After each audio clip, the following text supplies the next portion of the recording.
ago, there was an engine who worked on a faraway railway. It was never given a name, or should I say, never lived long enough to be given a name.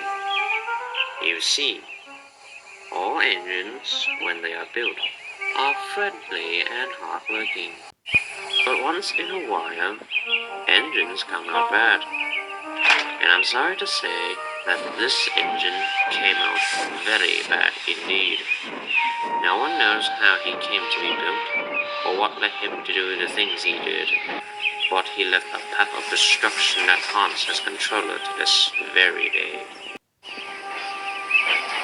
The engine thought himself to be a premier engine from a famous lineage, but it was actually an experimental engine, using only parts of other steam engines. The parts didn't fit together very well, and made him mean-spirited, and somewhat unhinged. He was painted blue, but should have been painted black. It was not uncommon for the engine to insult the others and resort to light sabotage, such as pumping them without warning and misplacing trains over small petty squabbles. He was also easy to get anger and had fits of rage, taking it out on trucks and sometimes engines smaller than he was. One day he bumped up one of these smaller engines and pushed him to the edge of a turntable well, threatening to knock him in if he didn't cater to his every whim.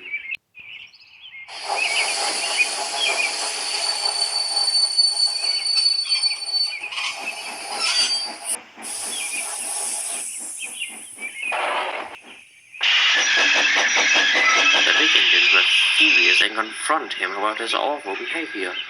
"Stop bullying engines smaller than you," they said. But he won't listen. He continued to play spiteful tricks, and threatening that if the big engine ever told the controller about it, he'll make them pay. The two big engines, thoroughly fed up, got up very early one morning and met the controller at the station. They told him all about the engine had done, but the controller's hands were tied since the engine was on loan.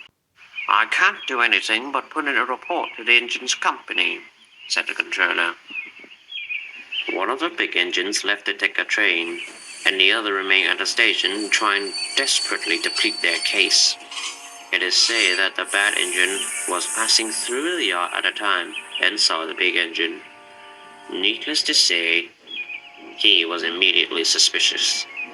He confronted the big engine in the yard and said, "I told you not to tell everyone. You'll get yours." The big engine just laughed, believing the engine only to be bluffing. But he was most assuredly not bluffing.